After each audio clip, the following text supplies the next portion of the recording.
scores. Which actually makes our data really good this time because it's not the highest. It's still very good, and still making increases from the year. But as we move to the fourth grade, that did exceptionally well. So moving forward, and what made this actually the more impressive than the scores is that looking at the cohort did very well in the third grade, and usually, as I said, there's a drop off. This year there was no drop off. Exactly, usually you see that, and that's across the state. It's because it's testing and things like this. Did not have a drop off in the fourth grade. It was really super stuff. We'll talk about what we're doing in a minute. And then fifth grade, still seems, this is again, if you look at the cohort, this is an increase. Still though, an area of class that we can concentrate on, moving to sixth grade this session. So, but this is, looking at it again, they are increasing. So if we look at the growth rate of this class, it is growing. Just they come through a little lower source.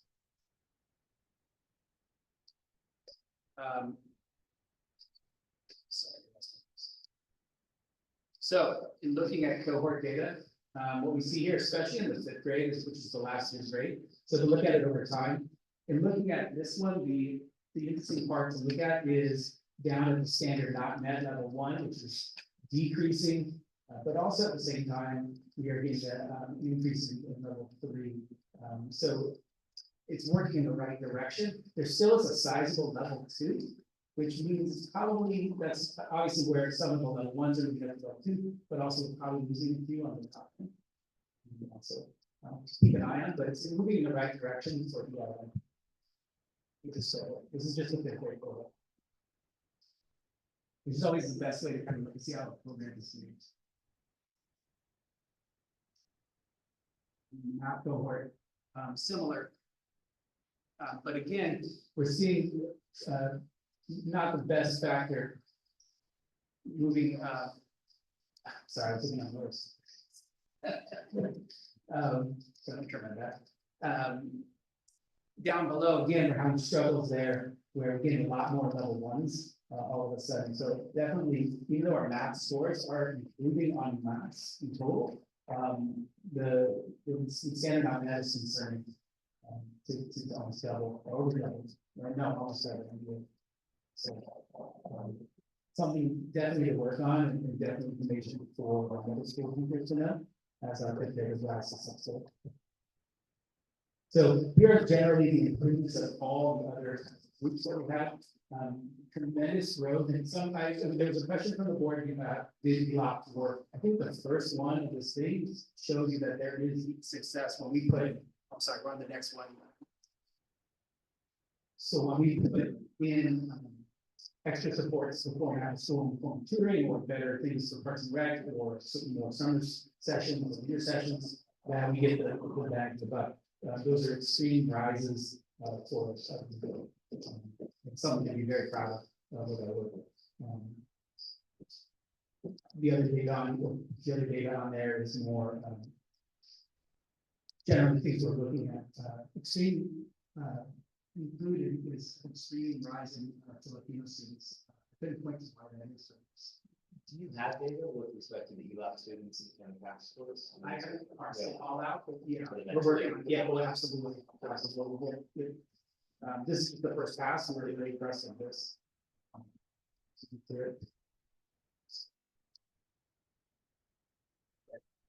So this is just another look to see the increases. We had a few decreases up high, and a few things that our EL learners still seem to be one that we need to really drill down on. What's going on there? It still hasn't, although it still continued to keep the improvements from 21 and 22, but we're still not doing our best there. But again, socioeconomically disadvantaged to get out of things. So where we just showed where we put our real focus, I think we really have to. So that's good information moving forward. Science courses go to 5th grade and 8th grade. This is good. This is combined. Again, we saw a rise in that.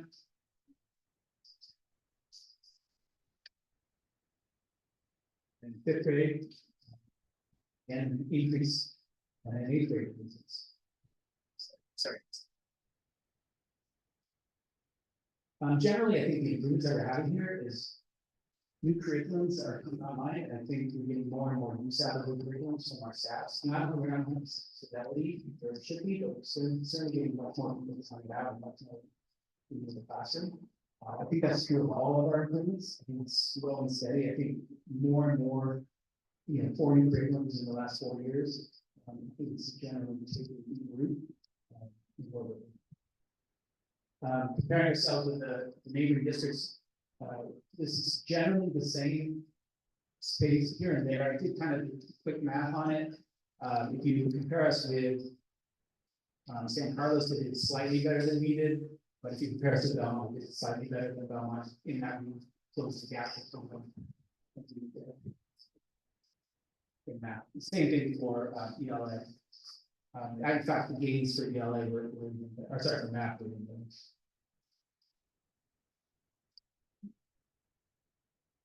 Okay, so what are we working on? So the work ahead, we still need to see students with disabilities need to be a focus for us. We are doing the SIP for the SIP Academy, which should help with at least kind of general understanding of inclusion and how to help that, which shows that should drive sports. Male students still should be something that we're considering how we're going to improve engagement of our students. And that makes students for sure needs to be a focus of what, and this will help plan our PD moving forward as far as where we need to go.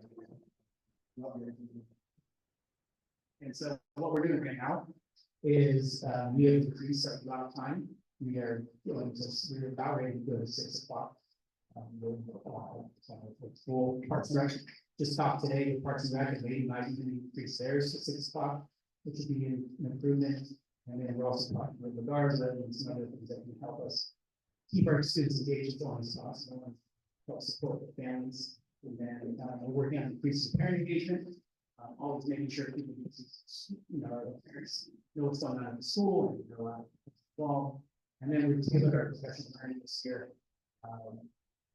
Like we just talked about, the California Reading Literacy Project now for our 3rd, 4th, and 5th graders, our 3rd, 4th, and 5th grade teachers are for the first time getting real, for the first time anyone getting real reading instruction, which isn't generally a 3rd, 4th, and 5th grade thing, but you kind of have to develop. The Burlingame Education project is now working with our K2s, TK2s, and this is why it's coming in. We have still always a deficiency if you cut down towards how we listen our listening skills, which is a tested test. And so this is why it's coming in to help give us some support there.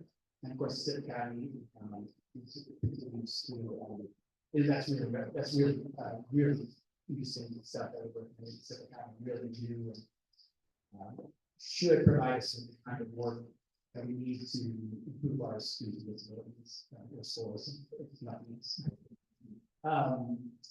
The increased focus on learning targets has been a big thing that we're working on. In fact, today we had our 2nd grade level meeting, the whole district grade level meeting, where teachers in their grade levels are pulling up learning targets from the standard California standards, and working together on making sure these are the guaranteed curriculum that we will be able to talk to our parents about and guarantee for our clients, our students. The reason why that's important is it then takes us to another place where we can target exactly what we want our students to learn. We can measure it in real time, not have to wait for a pass score and then have to talk about scores in November that happened in May. So we can talk in real time. We're looking into some sets of programs that we can then hopefully get a faster turnaround. So teachers are really looking at the data, looking at the standard they want to teach, see if it's working or not, and what kind of adjustments they need or supports that we want. Our RTI team is starting to look at that as well. We're even talking about rethinking our RTI program, adjusting it in different ways. So moving forward, plans for this. That's it. So we need to, we're also looking into ELD training for staff, especially around newcomers new to the country. We do more outreach to our parents and guardians that we talked about, and then we build out our nutrition programs that we bring up. We're going to continue our work on inclusion, not only just for, and now just involve professional learning for the staff. And again, we're really going to develop, keep drilling down on learning targets for the district. And what that looks like, cycle, assessing that works for our teachers. We will be much faster, more efficient.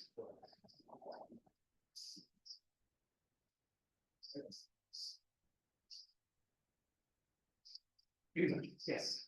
So, so you mentioned about like formative assessment. Yeah. So we used to do a lot of that, Yes, right? we did. And now Absolutely. we don't have a formative assessment. There are, right? no, I mean, we have to see benchmark and nothing, and there's no system that we set up across the district that we have assessments that we take, but across the district, and we have an assessment calendar that we but across this, we don't sit down and look at data really quick way. We just brought back doing data talks with our site. We just started doing those back, those have gone away, which are me and the RTI specialists and principals sitting down and looking at this data and saying, making plans around it, like doing that kind of stuff on a big level. Right, and it seems like the struggle with fourth grade, fifth grade, particularly with math, is Yes. like fairly predictable. Yes. And it's been happening forever. Yes. I mean, Yes. new IEPs, that kind of thing on top of Yeah. fifth grade, Mhm. which seems kind of odd, because you're like, well, why didn't you see this here? But it's Yeah. just something about moving up in those subject areas that. The rigor becomes, yeah, right, Right. thing, but I also think we don't do a great job of kind of showing the growth of the student. That we need to be able to show how the students grow. We don't have that. So meaning, they're here, we're gonna promise them a year's worth of growth or more. If we need to do more, we have to figure out ways to do that. So in the frustration of the kids not for great. And you just have middle school kind of on the horizon, so parents just like, concerned to continue concerned about so. And I'm just wondering if, say, like a subject like math, where you know where the different areas are different in fifth grade compared to fourth grade. If it's already predictable that one particular area is where a lot of kids start struggling, that might struggle before, that we can kind of tailor law or Oh, I see. to those particular areas, Yeah. as opposed to trying to spread it out like math in general. Right, There's actually certain concepts that once you don't get it, you're behind. Right. Right, so that's actually. An RTI, open RTI program for math, you're saying? Just, I mean, if it's been happening forever, I mean, it's not a new thing that. But targeted. Yeah, very targeted to the actual concept itself. I mean, I can think of even like times in a college class where if I just missed one particular thing about like, you know, how these electrons go over here, I was lost for the rest of the class because I didn't get the one thing. And I think formative tests would help. Absolutely, so. Try to nip it in the bud, but we've also just had decades of education where this happened. I'm just wondering if like more surgical about it, you know, rather than try to cover everything. Absolutely, so just today, we had our whole grade, K-5, or TK-5 teachers over at McKinney, they're taking apart math standards, and they're doing exactly what you're talking about. Say, what standards are we using that we absolutely need them to. Pull those apart and now see what parts, so you're doing exactly, it's like your plan. Yeah. That's great, because I think you're more focused it can be, then you don't kind of waste other time. The next piece is to find that after we figure out kind of the targets that are one, and then it's to find an assessment tool that can do that very thing. So you come and take the assessment and say, oh my goodness, they don't know this, so I need to teach them that. Is what we used before just not available, or is it not? I don't know what it is called. Prior to the pandemic, we used Swan, Yes, and Swan. that's what we used for a lot of our data talks stuff. We've done some things with iReady as well here and there, but But prior to the. Since the pandemic, we've used iReady, and then, we're still working on mathematics we used last year, but we didn't, our teachers and our staff did not find that assessment gave us the ground up to see actually where our students have to go, and what we can do extra teaching for learning credits. So I have a question that's more just like kind of looking for your professional opinion, because I think it's hard to quantify, but so I feel like we put in like some of the best professional development that can be had up in the area. So I'm just curious, like, what do you think, at what point do we start to see that sort of delivered in the classroom? Is that 4 years out? 5 intermediate? Like, when do we start to see that growth? And I get that it can't be quantified, so. Right, we were talking about it before, more on curriculum, the curriculum is well, that how long does it take kind of, it's, you need about 3 or 4 years, and you should get a real 3 years probably, because you should learn it, you should mess with it, and you should keep it. And then for those professional terms. And all of that professional development is ongoing, right? So Yes. new teachers will always have access to each of these programs. We're bringing in some new things here and there as we need, but yeah, for the most part, even, I follow kind of plan that was set in place, so we super pieces. We have trainers, so the K2 CRLP has trainers and trainers, and we need K2 teachers that are on board. We'll be building trainers, so I'll have to send some briefing on boarding or looking at as they all get there as well. And do they ever come in serve as coaches into the school? The CRLP, CRLP or any, we haven't spoken, I mean. or actually, Yeah. in any of our curriculum? Well, right now, it seems like it would be the logical next step. You know, everybody who wants to train in CRLP. You know, they don't keep it probably see the system.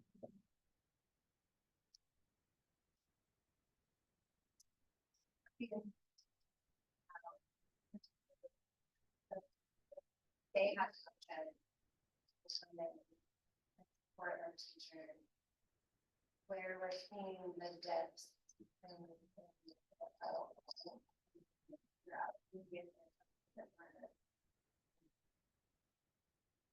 I feel like one of the things that we found with our teachers and then also with our specialists, the program specialists, whether it be CRLP or Berkeley Math or Jeff Sears, is our teachers really love, because they know the curriculum, but they love seeing them work with the curriculum and be able to apply it within, like, Greg had teachers that have said, like, can we have Jeff Sears come in and he works on academic vocabulary and lessons and taking apart depth of knowledge and stuff.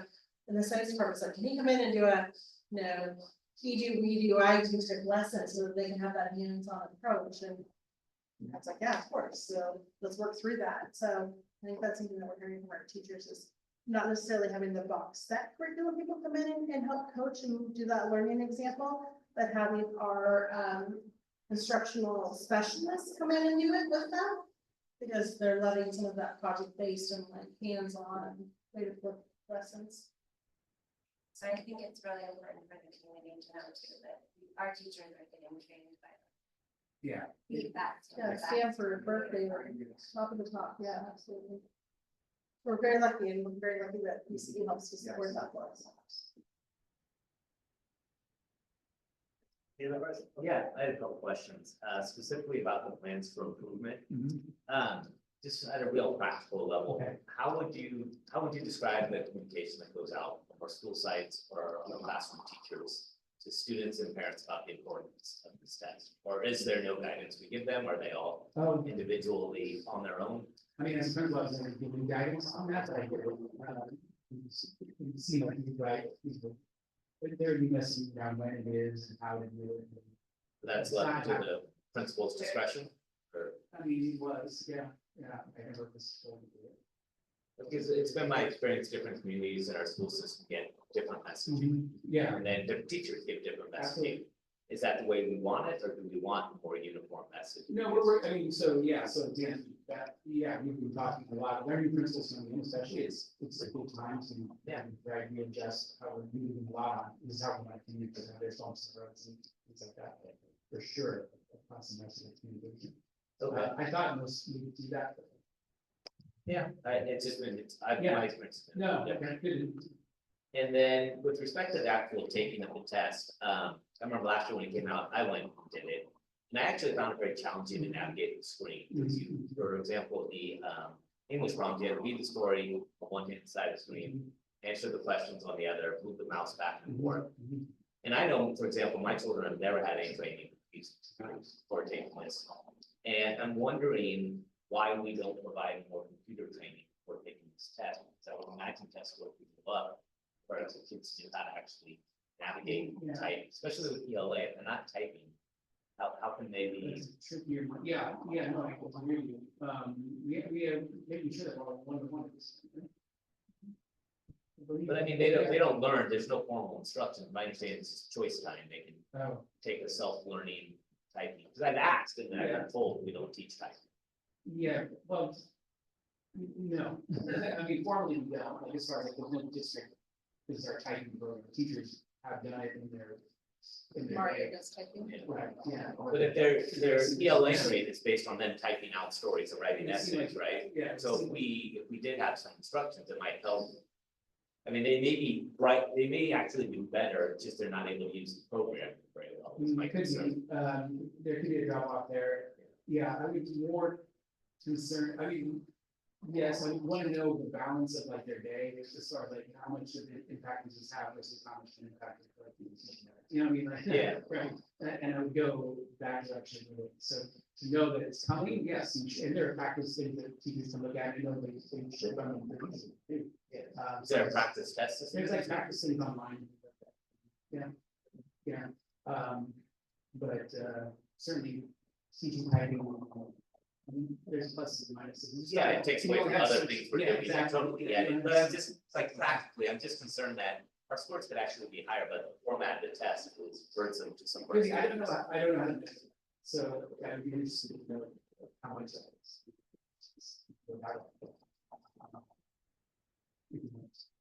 I think something that we could look at is, I think the question more becomes, are kids being tested on how well they use a computer or their knowledge, which is I think what trustee Du Bois asking. So something that we could work on maybe with our third grade team is students' access to computers and platforms similar to the test and practice tests. So that when they get on the test, that they're not, it's not the first time that they're seeing that platform, so that they're not learning to take a test on that type of platform. Yeah. So that that's not the stress in the beginning of the. Getting back to what we were talking about as far as an assessment tool across the district, we are looking at digital one, so that would add a factor to at least taking some sort of assessment on one. And that would start, you know, And even- lower grades than Right. than 30. We really should, you know, depending on what the screen time looks like. We give assessments to students on digital platforms. Right, and I know we do it with some of our iReady stuff, but I Right. think even preparing for our spring assessments for CAASPP this year, we could, that's something we can start looking at Yeah. for They're practice tests now. the practices on Yeah. that. And if they have something different. Still counts. Any more questions? All right, thank you, Matt. Item 17B, math pathways.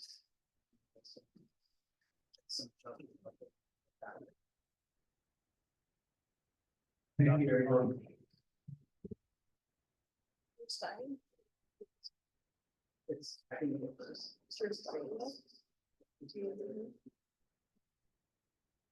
Okay, Yes. sorry, Jim, we're gonna, I forgot one thing, which is we do public comment before the presentation, so we do that right now. So on item 17, we have a number of comments of the community, starting with Shreya Shah.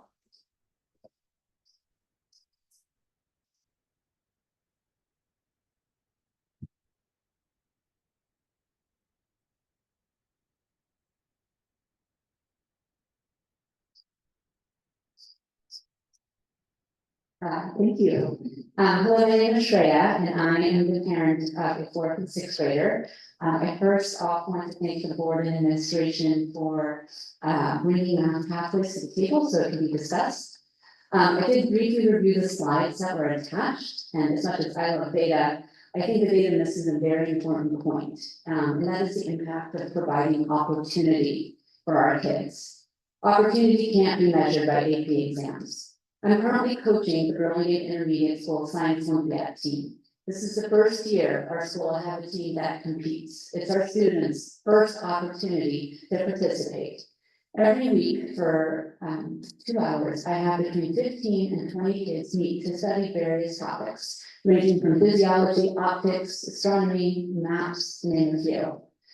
These kids choose to be here, and I must say the last 2 weeks have been nothing short of amazing, very impressive. I've had kids working on events called metric mastery, converting picometers to nanometers faster than I am. I have them picking up concepts at an amazing pace. Of course, one could say that these students are motivated and they could pick up a book and do this on their own. But we all know, motivated or not, no one is really going to do that. It is this opportunity that has allowed them to expand their knowledge. Math is another one of these opportunities. Taking geometry in 8th grade provides access to all students, not just those with affluence and those with involved parents to expand their options. It may allow for the additional physics class in high school or the advanced math class that these students may not otherwise have an opportunity to take. As an educator, our goal should be to provide every student opportunities and choices. Let them pick and choose what is right for them. We should support all of our students equally. Those that have IEPs and special education needs, along with those that are accelerated. We owe it to both ends of the student spectrum to motivate, encourage, and push.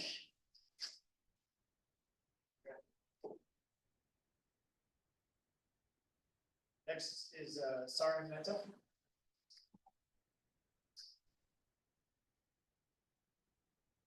Or Sarah? Oh, yeah. Thanks.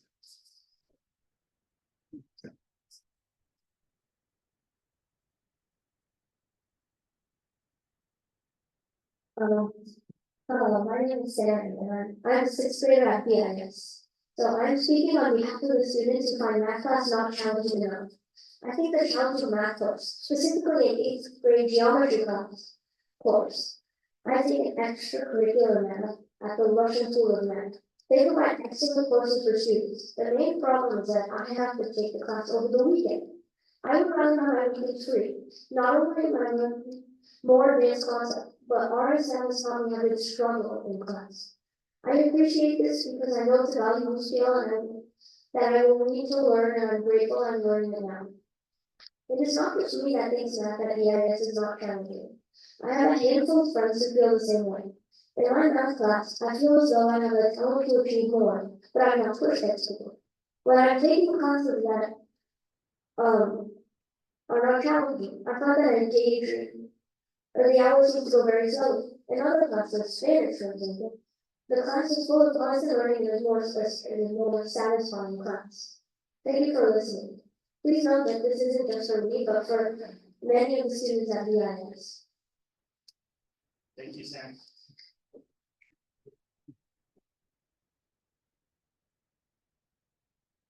Next is Francis Kim.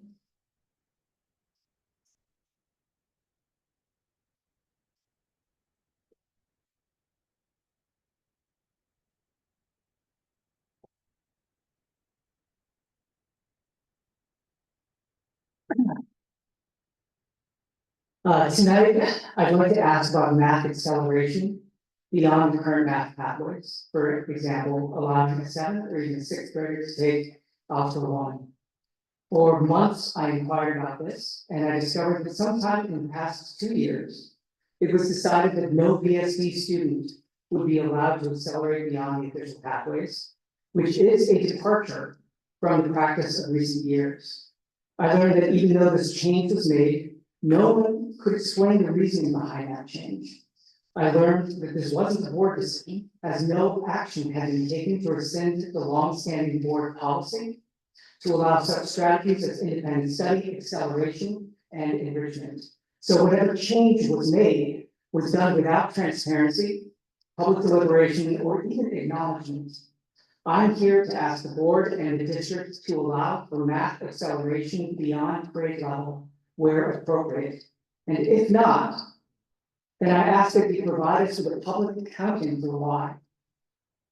Now, we've been given presentations on math pathways at BIS and BHS, and they tell us that if our goal is college preparedness, then nearly all of our students are well served by the current pathways. which leads some to ask, why bother with further acceleration?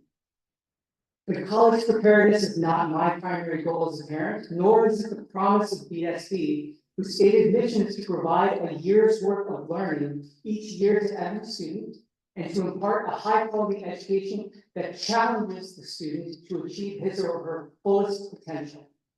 For those students who are ready for further acceleration and who are asking for more, are we challenging them? Are we helping them achieve their fullest potential? Are we meeting our promise? Mathematics is more than a box to be checked or a toolkit to be mastered. It can be fundamental for the cognitive development of a child. Conceptual thinking, layers of abstraction, problem decomposition, formal logic, stochastic reasoning, these are all concepts that are explored through the language of math, and yet they have implications far beyond. Math is a prism through which one experiences and processes the world, and that can have profound and compounding effects, especially in one's formative years. So if a student is truly ready for further acceleration, if they can grasp these world-expanding ideas, if that student is asking us for more, and if it is within our grasp to give, why would we delay? These students exist, as you just heard, and they deserve an explanation. Thank you. Francis. Brian.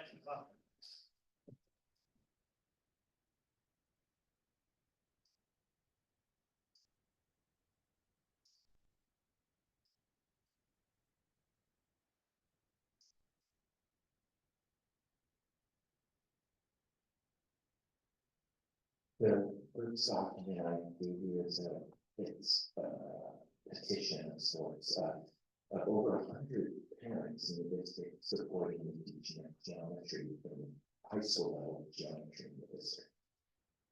And then the other is my comments. As you know, for many years, BSD has not taught challenging math.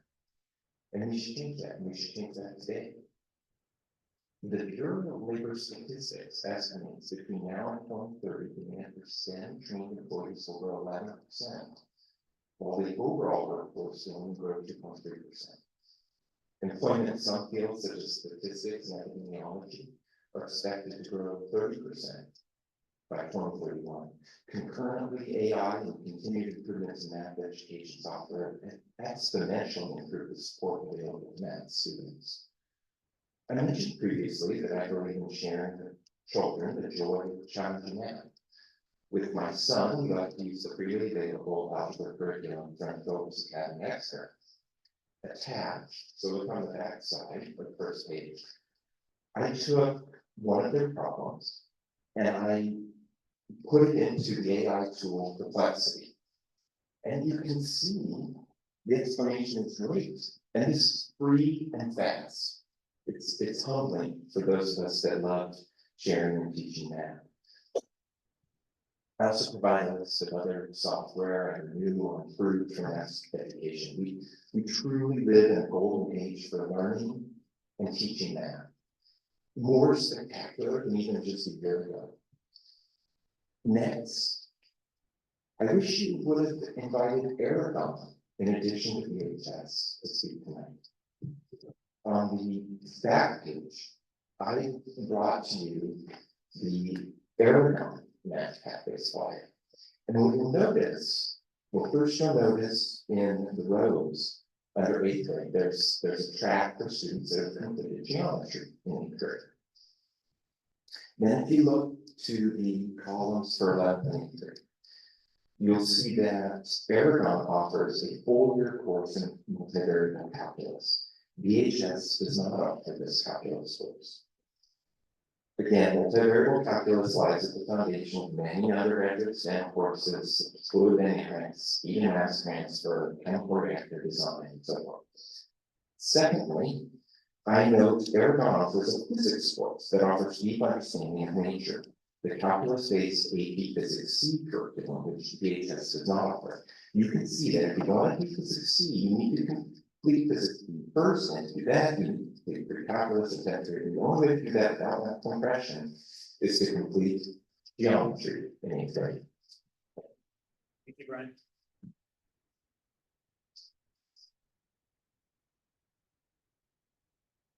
Right, Dr. Pond?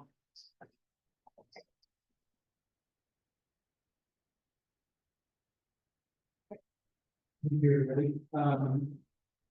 So for today, this is a follow-up of sorts from our May board meeting session. There's asks for an expert in seal and brain science. So I was reading a book on that, and Dr. Lan Chen's name popped up. And I'm sorry, I'm going to make a slight switch in this. Let me talk to Dr. Lan Chen first. Dr. Lan Chen's name popped up. He's a professor, assistant professor at Santa Clara University. I wrote him an email and said we'd love to hear his thoughts on his work with neurocognition and researcher. So he is on our Zoom call now. Can you hear Hello. us, Dr. Chen? Yes, I can hear you. Can you Hello, hear Dr. me? Chen. Yes, very clearly. So I asked Dr. Chen to give us 5 to 10 minutes time on his work and brain development that he deals with and works with. And so the floor is yours, Dr. Chen. Okay, should I get started with a little presentation? Yes, please. Cool.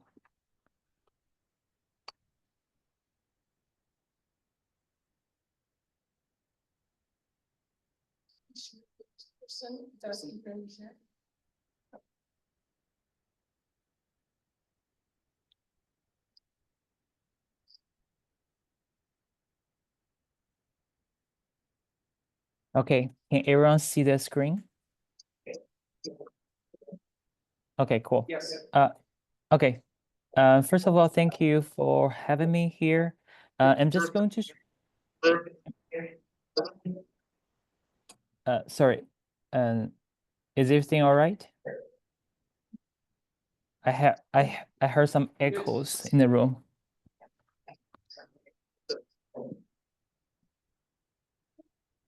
Good. We can hear you Okay. just fine, Dr. Chen. Go ahead. Okay, thank you. Yeah. All right, I'll get started. So I'm just going to talk about a few research projects I've done in the past few years, and mostly focus on mass cognition in the brain. Okay, first of all, I want to emphasize that there's a large body of evidence showing that mass cognition is associated with many different cognitive abilities, including we know intelligence, number sense, memory, attention, visual spatial processing, and even affect like anxiety. So there's a lot of factors actually will contribute to the final outcome of the math achievement. And this is one of the example I have shown with my colleagues in one study to show, for different types of math performance tasks, right? Numerical operations is about mostly arithmetic skills versus math reasoning, more related to word problems.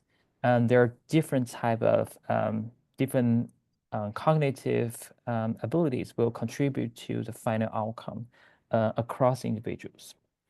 But if we look into the brain, very similar results we will see. For example, on the graph on the left, you see all the major regions involved in math processing, even just for the mental arithmetic. And then, there you can see different regions for processing the quantity information, regions to processing the number information, and working memory, executive control, attention, even memory system is also plays a very big role in the math processing.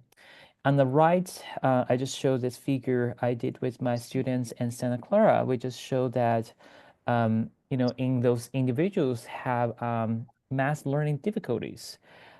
So people with poor math ability, they show insufficient activations in some core regions related to number sense, number quantity, information processing, but also excessive activations in other auxiliary regions like attention control, visual spatial processing, motivation, and etc. And so we know all those, you know, brain regions, a large network contribute to the mastering. Another piece of my work focuses on the interaction between affect and cognition. So we examined, for example, positive attitude and growth mindset. How are those two related to math learning and final achievement? So on the left figure, we show that the positive attitude towards math correlate with math ability across a large group of students. We have about 200 plus students in this study.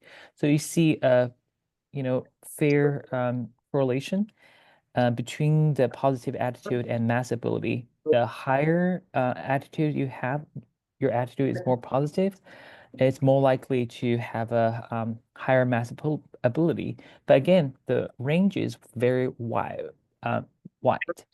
But the problem is, if you have low attitude, then it's very likely you won't be able to achieve a high level of math ability.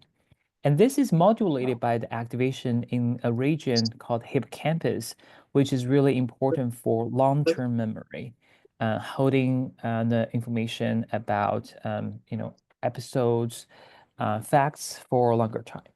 And this shows you that the correlation of positive attitude and activation in this region, hippocampus, in a group of children in the study.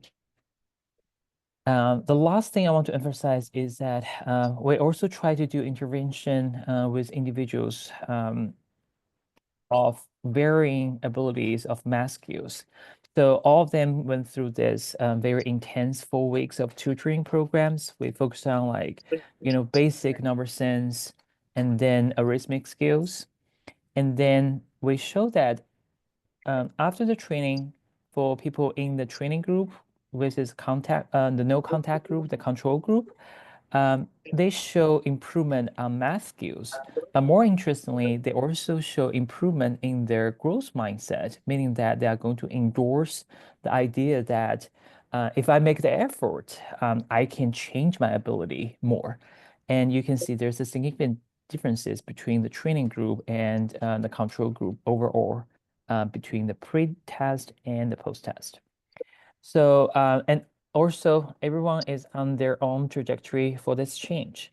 So, based on all the research, I think it's really important for us to know that math is a multifaceted scale supported by a large distributed brain network involving a lot of cognitive functions. And also, every individual is on their own path to achieve math skills. Some students reach the high level early, some reach it later.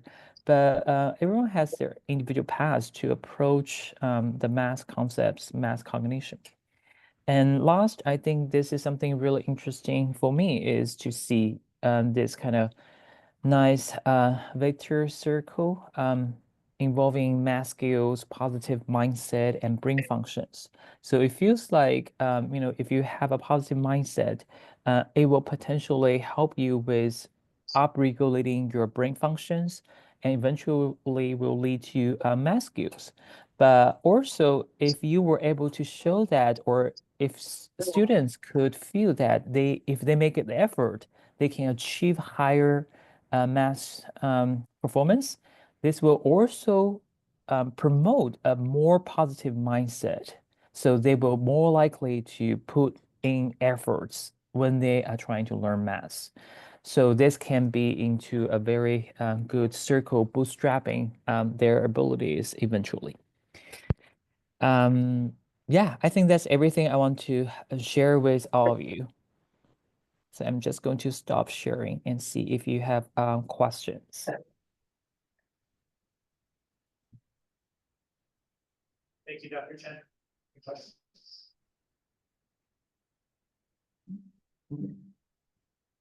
Thank you, Dr. Chen. Thank you very much. Yeah, thank you. Dr. Chen also. Thank you very much. In our last discussion, we discussed, just for knowledge, some work he's doing around autism and math. He's circling back with discussed it over.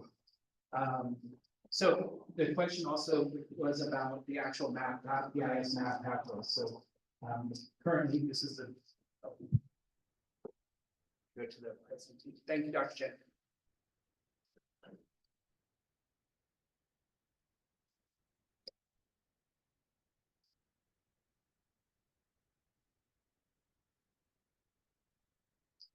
Go up to one more, two more. One more after that.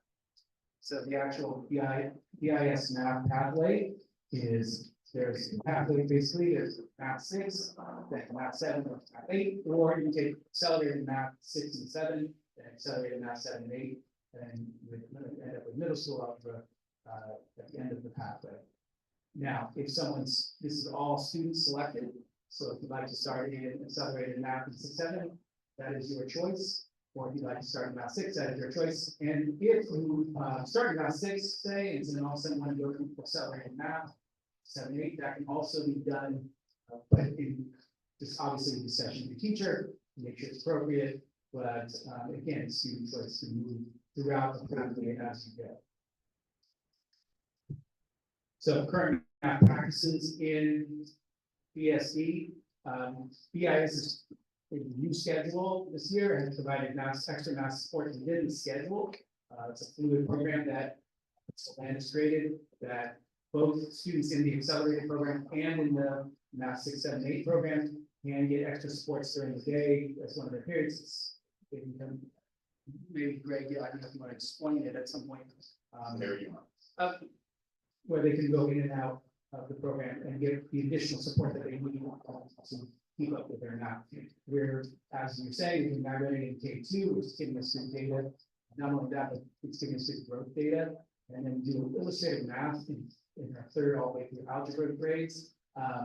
That's probably not as new as it once was, but that is built around the new California math frameworks that was come around. So it actually builds off of some relatively newish type math problems.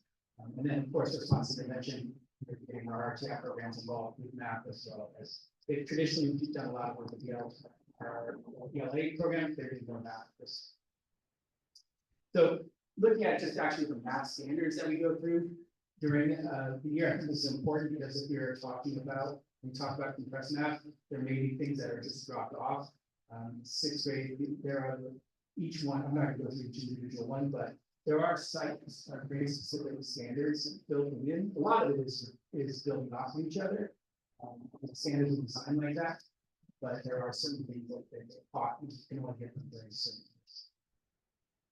This is all we have to also. Demographics. This is the 8th grade demographic. I apologize about the colors. So this is just the general 8th grade class. Ask you a question? Yes. How do these classes differentiate if you do the accelerated program you showed earlier? Are they the same concepts, just more of them, or are they? That would be a great question for Principal Land, who I invited to come and talk to you. I can answer that. Yeah, you can answer these questions. I knew there were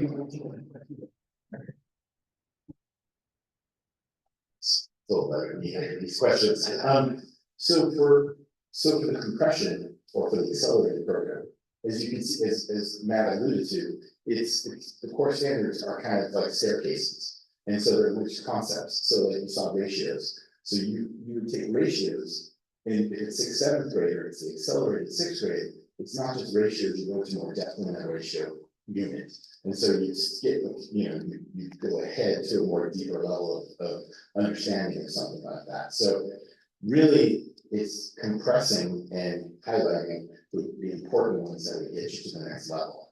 And so compression, when you talk about acceleration, you're really covering the same material, but you're doing it with more difficult tasks and difficult assignments and exercises, with problem solving. Yeah. So I hope that answers the question. Yeah. And in a faster clip, yeah. And rather than going back and circling back and saying, okay, we did a quiz, you guys, didn't do so well, we're gonna go back over it. The accelerated class is a faster pace. So instead of 2 weeks or something, you're doing it in 1 week, so you can get through the amount of work that has to get done. Does that make sense? I'm just gonna support Dr. Fun. Go back into So, and then when we go to our, breakdown, the math 8 breakdown, while some of the concerning things that we'll have to work on is while, our Hispanic Latinx population is at 11.4%. In the general population, of the 8th grade, takes up 22.8% of that. Our Black African American population, while 1.8% of the general 8th grade population is 4.4% of the math.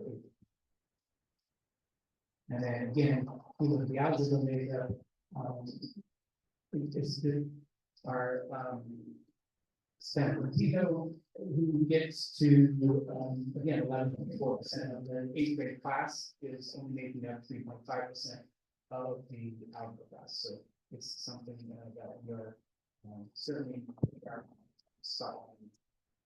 try to see what's going on there and make sure that everyone has, it's your class is the same as your.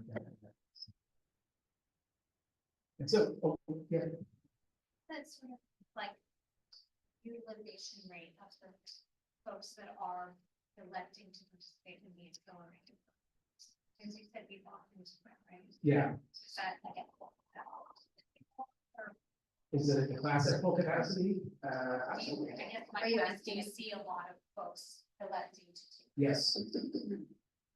Okay, so I'm gonna editorialize just a little bit because you asked the question. I think when you look at this map of algebra and you see the small amount of Latino Hispanic, it's because they don't know, the families may not know that how to opt in, or they could opt in, or they should opt in. And that's something we need to work on from my perspective. But for the kids who opt in, who, you know, self-select that they want the accelerated, more than 90% stay all the way in the accelerated program throughout.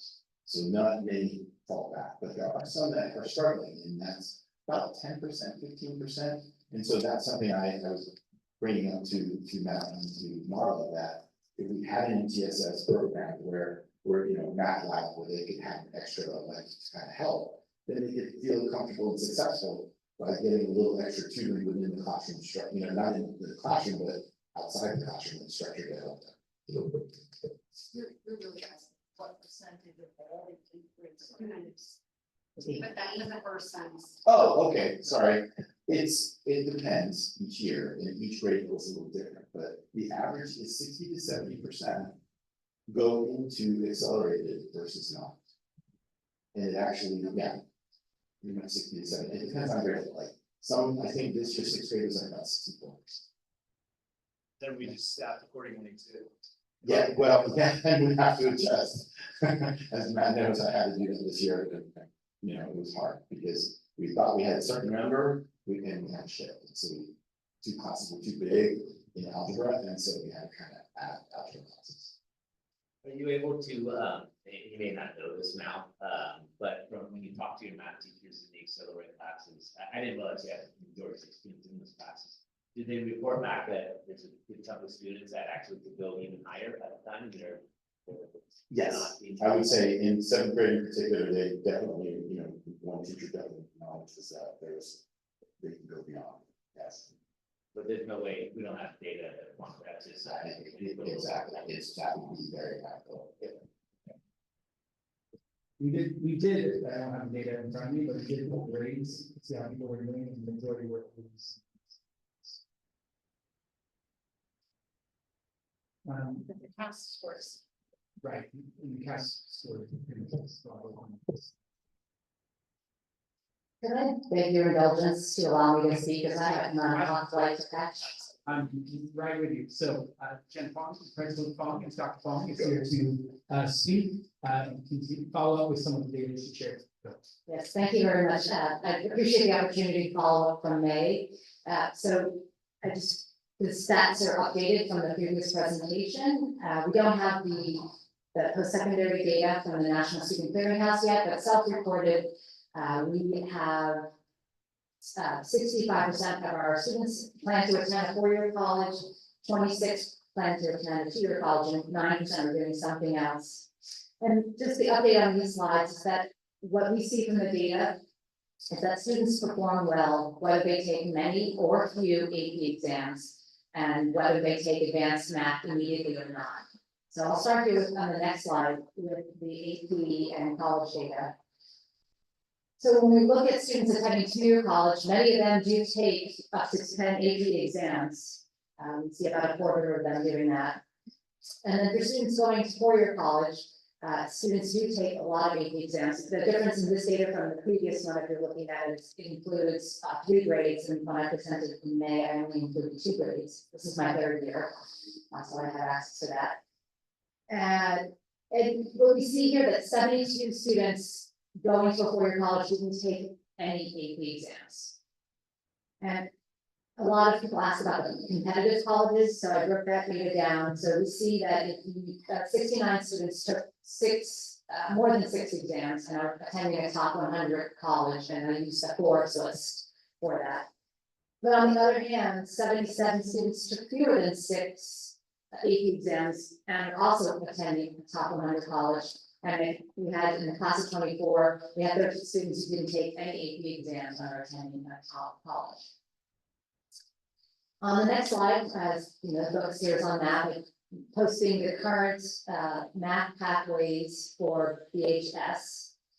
So we have many students from BIS go into algebra, geometry, or compressed math in 9th grade, and you can see there's 2 tracks. But it's primarily the compressed math sequence is designed for students taking Algebra 1 to be able to get to calculus by 12th grade. It wasn't designed actually to start in 9th grade. It was designed for students who started algebra in 9th grade. On the next slide, we'll look at how are students doing with college. So this is focusing on students attending a top 100 four-year college. So the course that they've taken in 9th grade, it's pretty even. 47 students started in Algebra 1 in the class of 2024, 51 started in Geometry, 39 started in Compressed Math 1.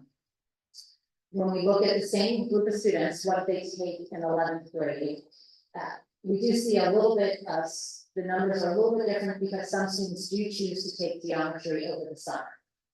And we find that geometry in the summer is the course that if students are going to miss out on a full year of instruction, that's the course that does the least harm. But taking another course, taking algebra over the summer and then trying to take algebra 2, or taking algebra 2 over the summer and then taking pre-calculus, that students tend to have gaps in their knowledge and struggle. We see here that students in 11th grade and going to a top college, 19 of them did take Algebra 2 in 11th grade, which means they probably did not take calculus because they would take pre-calculus in 12th grade. But we also see that some students, 52 students take pre-calculus in 11th and 55 take AP calculus. But there are also, there are 52 students, including 3 at Berkeley. That's one of our top schools. We had a lot of students admitted to last year. So 52 and 3 at Berkeley, 13 at a top 25 college did not take any AP calculus. And 34 took calculus but aren't attending a top 100 college. And in the session last May, there was a question about majors, so I was able to look that up. It's not on your slide, but I'll read that. So 10 students who reported being STEM majors are attending a top 100 college, but they did not take that AP calculus, and 61 did. So yes, we do see that if you want to be a STEM major, most of you take AP calculus, but still another 10 were admitted without having taken calculus. I also had 54 non-STEM majors take AP calculus, and 37 non-STEM majors did not take calculus. So what I'm showing in this data, I think that was the end of that, the slides, is that there's a wide range of math course taking, and the focus in this deck is on college. I think there are a lot of myths out there about what you need to take in order to be able to go to a competitive college, and so I'm just presenting this data as showing you that it is a wide range, and it may not, what you might believe is true may not actually be true. Thank you. I just want to finish with something that we were talking, or someone was bringing up about STEM in the workplace and the STEM at major university or at universities actually going down. Part of that is what they're thinking is this relative deprivation theory, which we happens at every college. Now I won't go too deep into it, but the top third technically makes it through, and the other 2/3, so not even the college, struggle to get through STEM. Oftentimes that could be because you are comparing yourself to the group that you are in, whether it be so that happens at really high elite colleges and non-high elite colleges. The same exact stat, they're finding about 50% do not make it through. I only bring that up to say, in building classes and things like this, you should be cognizant of that comparing yourself, you might, it can cause people who might not need to move out of the program, might be wrong. So I just want to end with that. I think it feeds into what Dr. Ken was saying about mindset, about thinking around math goals. Create different streams of things, create groups that don't think they are going to math perfection. Any questions? Yes. For Dr. Do you, if a student were to take trajectory of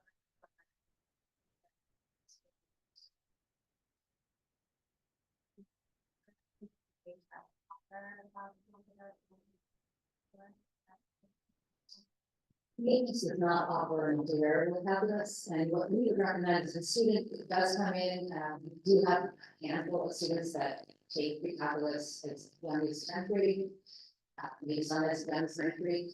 We recommend that they take concurrent enrollment at our community college and take an actual college course. And we actually interviewed all students that apply to take their BC calculus rather than their AP calculus to examine what type of major they actually were planning. There's math covered, and I'm not fluent in this language of specific math content to express this, but only certain math majors will end up seeing this content in college, and we're trying to getting a student in a 11th grade, they don't need it, and we find that it's better for them to really develop a strong understanding of AE rather than taking BC, which is 3 and 2 course also. And I always have to tell my community, I talk about my own children. My son did pass speed calculus, and he's been studying mechanical engineering, and they made him start calculus 1. It didn't matter that they had taken calculus. And it's important for him to get that foundation for his engineering degree. And then my daughter looked at some of the things he had, so I'm like, so you really want to do that? You really like that right now? You like better than you will, and that's it. And then she found out who was taken to her, and she chose to take AE. She became AE people in 19 and how she learned, and I thought in her decision. I think she probably could have done really see, but she's really loving the subject right now. It's also considering being major and seeing children actually enjoy the classes and not stressing about it and seeing them get sleep. Sleep for the BAS students, because I think that is a missing factor of a lot. And I can really close 8 hours of sleep. Okay, so I think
And it's also,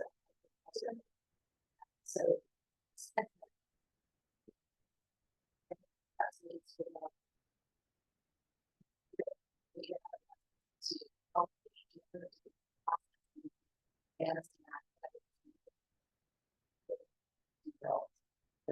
As a whole, I was saying things that have to work specific. Was going to move out of the jail, navigate, and that would be a better foundation for their lives. You know, last year, they had a great transition. One of the things we talked to teacher was about this, it's open. Happen.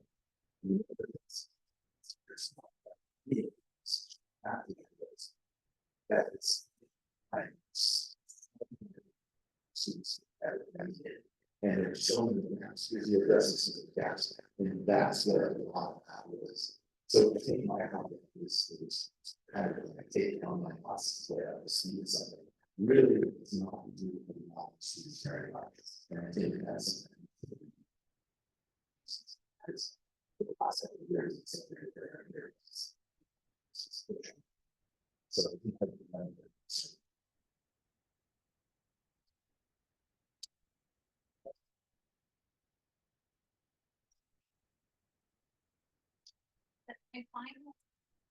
I find it to sound terrible. Well,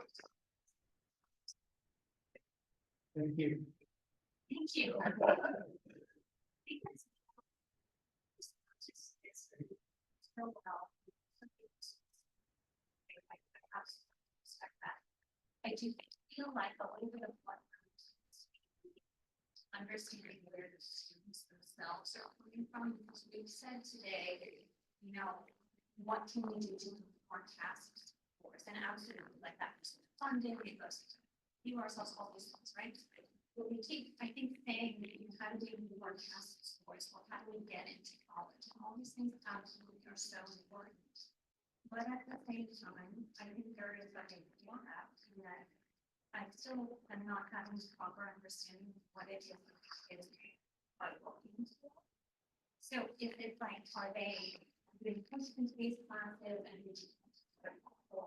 time here, or is it that the kids really benefit from this exposure to that if they want it, or you know, I guess like what is that? I'll make it sense, but it goes back to what the professor was talking about. And I love this presentation, by the way, because he talks about growth mindset, critical. I mean, having the belief and the efficacy that you can do it is something that really is important. The positive, see, this is what my emphasis is. That positive attitude about things really makes a difference, whether it's, look at what the Wellness Research talks about. All of that is about the mathematical mindset. I mean, we have, historically had such a closed mindset. I've gone through it in my own career. I hate math. And I was a math teacher. Why? Because I didn't want it to be that way for my students. And so I think that what the professor said, that last takeaway was, it is a combination of various things. It's the cognitive ability, it's the positive mental attitude, and it's the growth mindset. And if you don't have all of those in sync, it's not right. So you have to figure out what's right for each kid. I usually look at, like, when we talk about universal design for learning, and you guys heard about that, because after you sit, that's what we're learning. It's really designing to the edges. It's designing for engagement. And I think engagement is the key. And I know that sounds really weird, and we're talking about math pathways, but the reality is it's about engagement. How do you engage the students? And it's going to vary from kid to kid, so you have to figure out what it's going to take. I think some kids need the motivation of a positive, jolly teacher who's going to make fun things out of everything. And some are going to need that struggle, that productive struggle to keep going and challenge. So it's going to be a variety of things. So, I didn't really help me, I'm sorry. No.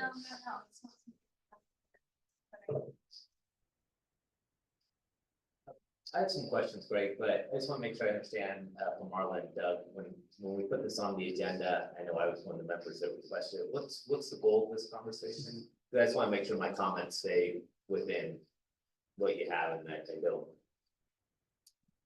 And the item on the agenda was math pathways at BIS, and it's a discussion item, we're not voting tonight. Yeah, that's what I think.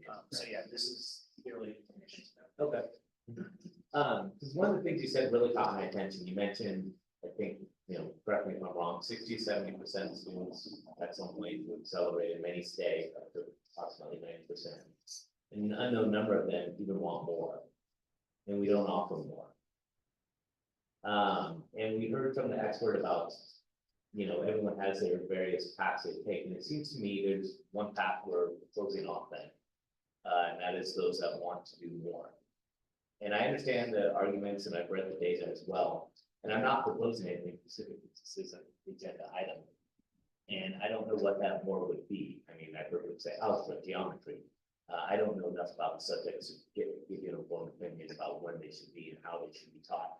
But it does seem from the students that spoke and others that spoke, there's opportunity to teach more. What I don't know is if we have staff to do that. It sounds like we would have the amount of students to do that. And I don't quite clearly understand what's gone on in this discussion and the path to not want to do more. And I'm open to various different points of view. Keeping my comments broad about this intentionally and what that more would be.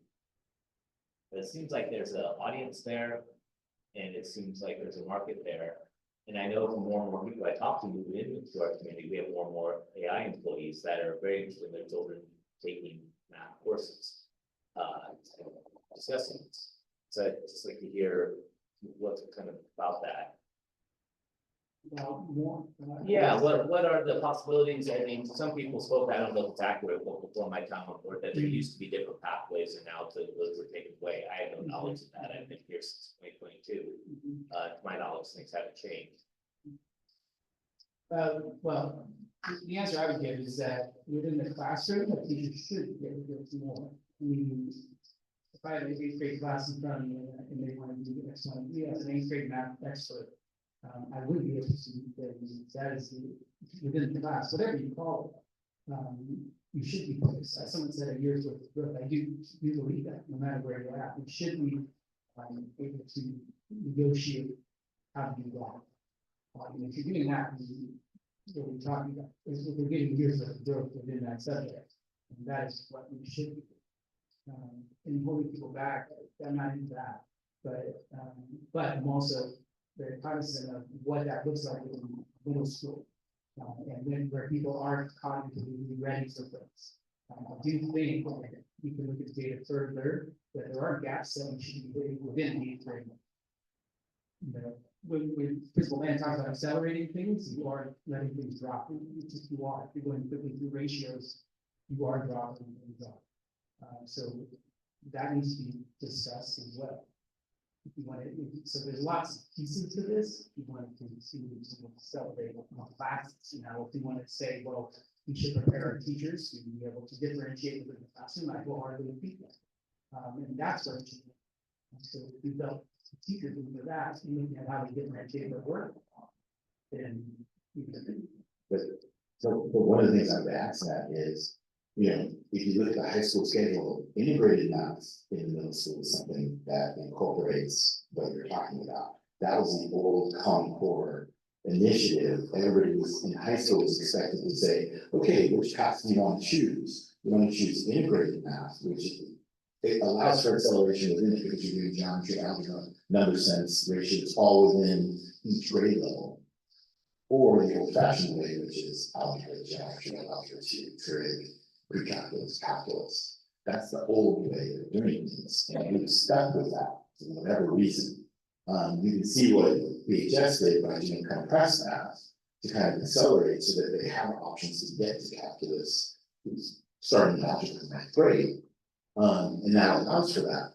So I think for us, it's a deeper conversation of what curriculum is expected, because I hate to push on this with you, Matt, but it's harder when you're in a 7th grade class or 6th grade. You have a set curriculum. How are you going to go beyond, go deeper if you're really going to keep things going and finishing? So yeah, we could go deeper. I could work with, but I also would bring in just a personal story. My own daughter went to a school where they did have geometry, and she took it. She then took geometry in 9th grade because she hadn't gotten it right, and it was a lot of us as a family kind of picking up the pieces on her. I go back for it because, you know, here's somebody who's highly successful in school and then had her first time failure. She is currently just already graduated as a senior at college in East Coast as a math and economics major. So, and she was geometry, you know, 9th grade kid that had to do it. I can see both parts. I see the damage that that caused and pushed her forward. But also, she loves math, and so she kept going with this. Can a single subject math teacher teach geometry at 8th grade? technically, No, I think let's leave that to the HR board. Can you answer that question? Oh, I'm sorry. I heard it, but I want to If make you sure. have, if you have a single subject math credential, can you teach geometry within 6th to 8th grade? I believe so, yeah, I believe so, but, We also have to check about. Those other questions. if you're a single subject of math and you have a single subject of math, eventually you go as high as calculus. And it further the conversation when you should have math teachers. I think to go further with trustee Boyd's question though, I mean, just for full transparency, if you look at our BIS pass scores, I know they weren't on there, when you actually dig deep into them, they actually haven't been great the last couple of years as we went to compressed math and to straight math. And I think there's some questions that we need to look at for that too. Because we actually have some pretty significant concerns around some of those scores. And then there's a lot of questions that we should ask with regards to some of the data too. I have one more question. You won't have this information now, so maybe it was something that at some point in the update we can see. I'm curious, when we're looking at who's taking advanced math and who's just taking the 6, 7, 8 regular, if we can sort of see a breakdown of demographics, socioeconomic demographics. I think we have a lot of students that have the ability to put their kids in Russian math, Canadian juniors, and that helps support that science support we help them to up and move to an advanced level. So I'm curious, is it advanced or is it not advanced?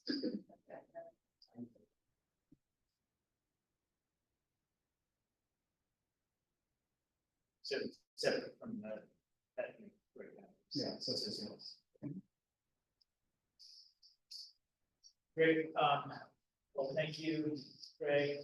Yeah, thanks for really catching our flight. Yeah, hopefully. And, again, ourselves and us, so listening, but appreciate this time as well. We'll be back. Yeah, all right, I appreciate the public comments as well, thank you.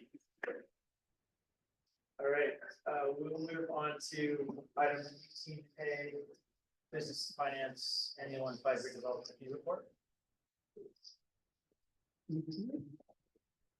Yeah, so we're required to provide an annual and 5-year report on our developer fees. We usually combine them. That way we stay on top of it. Sometimes if you do it every 5 years, you can lose track. So this report shows the activity in our developer fee fund, which is Fund 25. We receive $3.10 per square foot of residential development and 50 cents per square foot on commercial. For the last 5 years, you can see that where we started back in 1920 with a fund balance of 466,000 has now grown to over 4.2 million. And that's an indication of the development in this area for the last couple of years. Compared to last year, we received $1 million in developer fees in 22-23, and last year it was 2.2, so it's double. So there's a lot of development going on in this area. What we use our developer fee funds for is a lot of facilities improvement. Back in 21-22, there was a transfer of $1 million to the bond fund. So the funds that we get from developer fees could be used for bond projects. There's a little bit of flexibility in keeping it in Fund 25 and not transferring, because then you're not limited to the bond language, and use it for other things. Right now, what we're using the developer fee funds for is we just have planned to replace some of the old HVAC units and some of the few portables that we have left. But there are other potential facility improvements that we could be using for. So it's used for capital improvement. Capital improvements, yes. There's no approval, this is just a recommendation to receive the report, and if you have any questions. To receive. Yeah. I just had a couple observations. You know, it's increasing quickly, and I guess that makes sense. And it's accumulating. So I guess first of all, is it invested with our county, those funds? Oh, yes, we receive interest and it's in the county pool. Okay. So yeah, I guess at some point, not tonight, but we should think about. The bond fund is a good vehicle to spend it because it's fully transparent, vetted, and it matches our priorities, but it's really no harm in keeping it in there. 90%. You know, any other questions? I'll move to accept the report. I'll second. All those in favor? Aye. 5-0. Great. 18B. Also, right? So we are preparing to negotiate with our teachers bargaining unit. And every year we do what they call sunshine, which is for the 25-26 school year. There's a first read, and we exchange our interest in what we would like to discuss. This time there's we get 3 articles, and usually 2 of them is related to salaries and benefits. And the third one is choice of the union and the district. For the Teachers Association, they're choosing to discuss Article 11 with regards to staffing ratio. And the district, their third item is hours of employment. So after tonight, we will bring it back at the next meeting for approval. If this gives the public an opportunity to provide their input. Questions? All right, I'll move to accept the proposal. I'll second. Those in favor? Aye, 5-0. It's, no, I'm sorry. Well, it's the first read, I'll so strike that. you approve the first read. Yeah. Well, okay. 18C, Sodexo contracts. This is a vote. Yes, so this is a recommendation to approve the Sodexo contract for food service management company. After the last board meeting, we met with Sodexo to finalize the terms and conditions of the contract as well as go through the review with the California Department of Education if required. This initial contract will start December 1st and will end June 30th, 2025. After that, there's 4 one-year renewal options. And because we're almost near the end of the year, CBE is actually going to require us to come back to the board and consider the 25-26 school year, whether we're going to review. So you'll probably see this again, either in February or March or the following year. So just need to let you know it's only a couple months. This is a recommendation based on RFP and the whole process that we went through to approve the contract. And we also included some of the commitments based on the conversations at the last meeting that Sodexo was able to provide, including some of the concerns with sugar content and the breakfasts. They're committed to having 6 grams or less of added sugar in breakfast, and then using the current menu, reducing highly processed foods by 50%, increasing the amount of scratch food items daily, providing cycle menus to the district 60 days in advance, and going through continuing feedback through student surveys and focus groups and case tests. Continually using Nutri slides and providing families with online menus, nutrition information, and within 30 days, they will be evaluating the recommendations on single-use plastics, the recovery program, and sustainable. We do have a representative from Sodexo. In case you have any comments or questions, thank you for being here. I appreciate the commitments that are made there.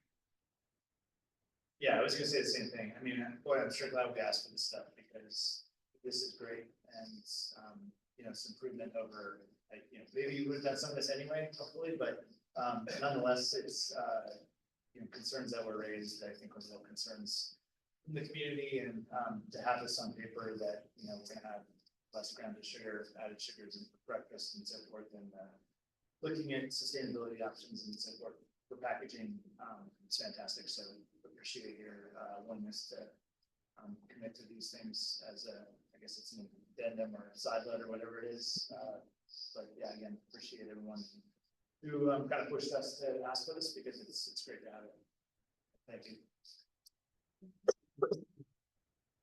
I guess I'll move approval of the Sodexo contracts. One second. All those in favor? Aye. 5-0. Thank you for coming.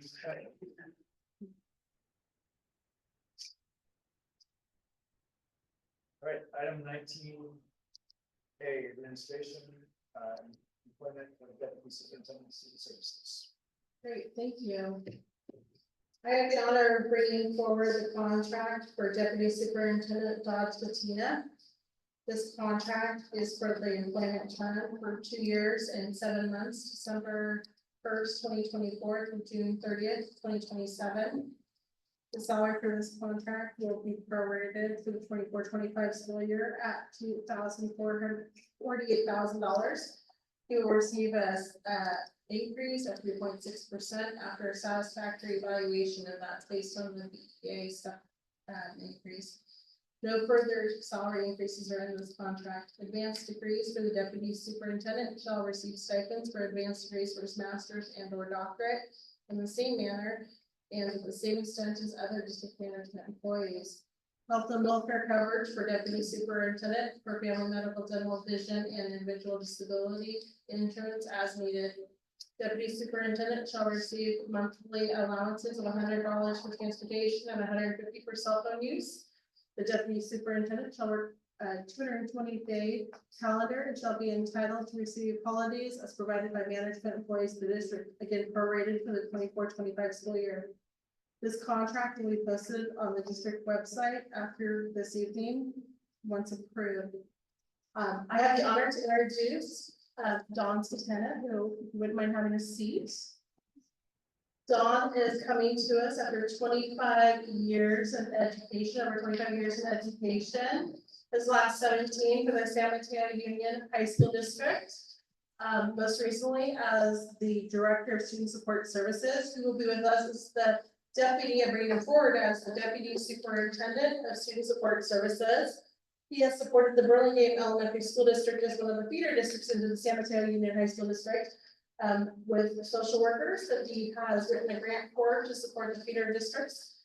Going into San Mateo Union High School District, he has also supported us through differentiated assistance with our chronic absenteeism and been a great resource for us over the last year. So we're excited to have him be joining us this evening. Shall his contract be approved by the board?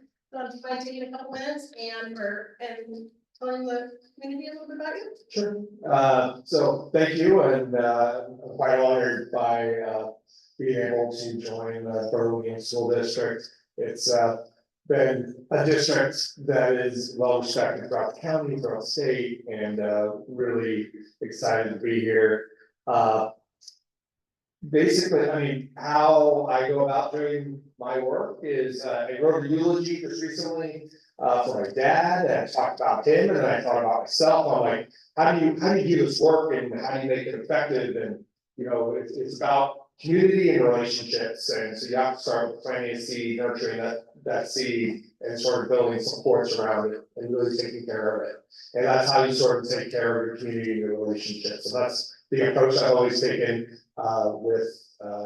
in education, and that's the approach I take with my families that I work for with, and the students, and the staff. And so it's really paramount that those relationships blossom into something special.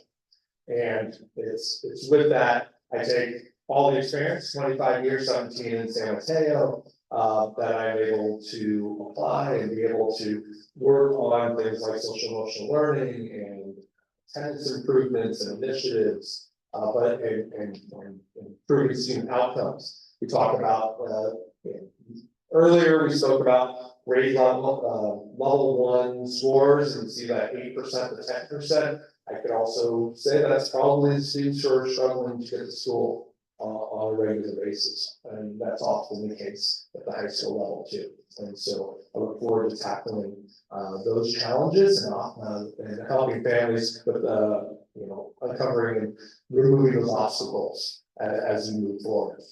And so with all that, I born and raised in San Mateo County. I was with Terranova High School, grew up in Pacifica, raised my children over on the coast.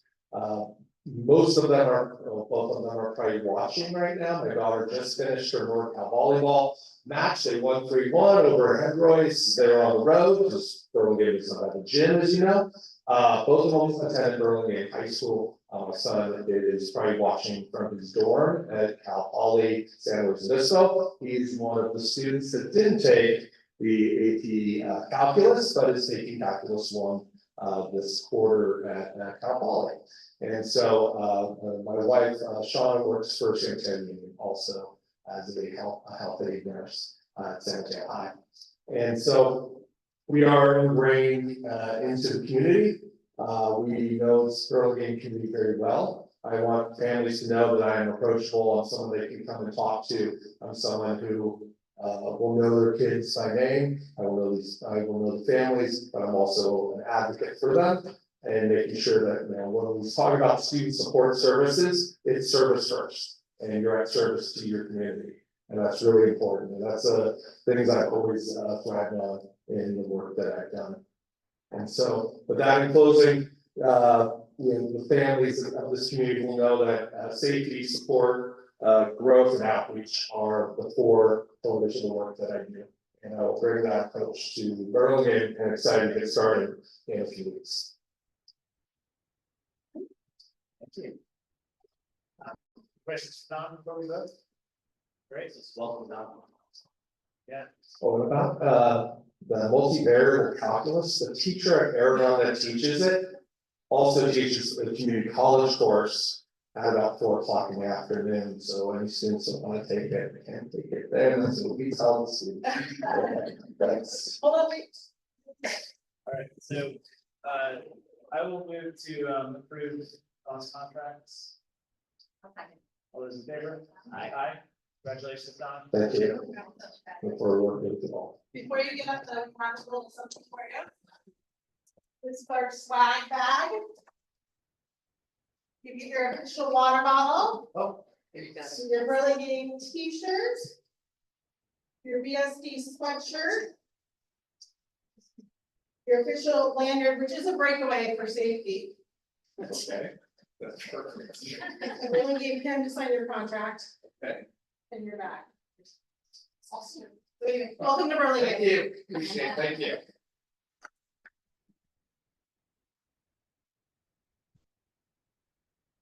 Right, item 19B is the CSBA Delegate Assembly call for nominations and appointments. Would anybody like to nominate anyone for delegation?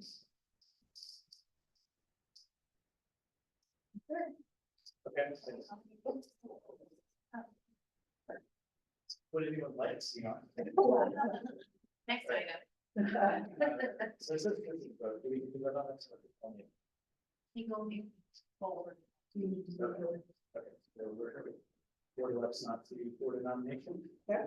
Move on to item 19C. ESD governance handbook. What changes are red lines here? Correct. After our wonderful workshop on 10/13, there were a couple of suggested changes that I'm bringing forward today. There are some red line changes that were made that I am bringing forward. There was one board question that I was able to answer. One thing is being taken out of the manual, just to not have the manual, however, that practice will continue.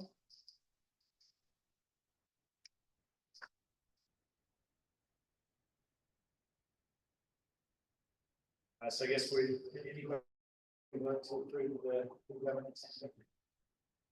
Okay, I'll move approval of the governance handbook. Sarah, second. All those in favor? Aye. 5-0. All right. So I think we have moving item 20 public statements related to non-agenda items. Brian.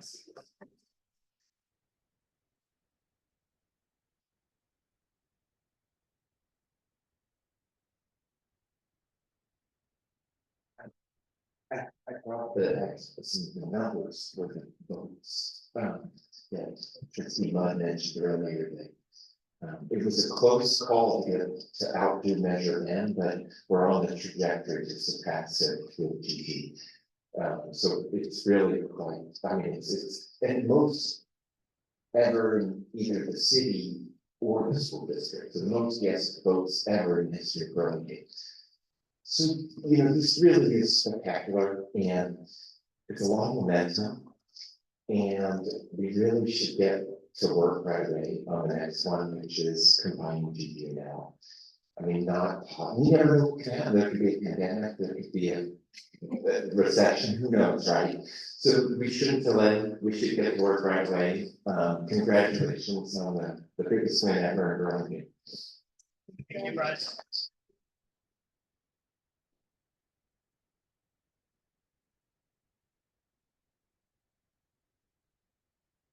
we have any other public statements, it's non-agenda items. correct? No, you didn't. So move on to board requested items 21. Have on the agenda the previously requested items. Are there any new requests for items? Five more items. Okay. Great. May I have a question to adjourn?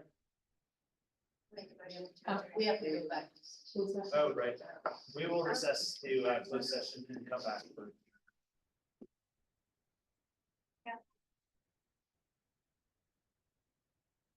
Superintendent Silversmith, can I get your signature? Yes. Before you go?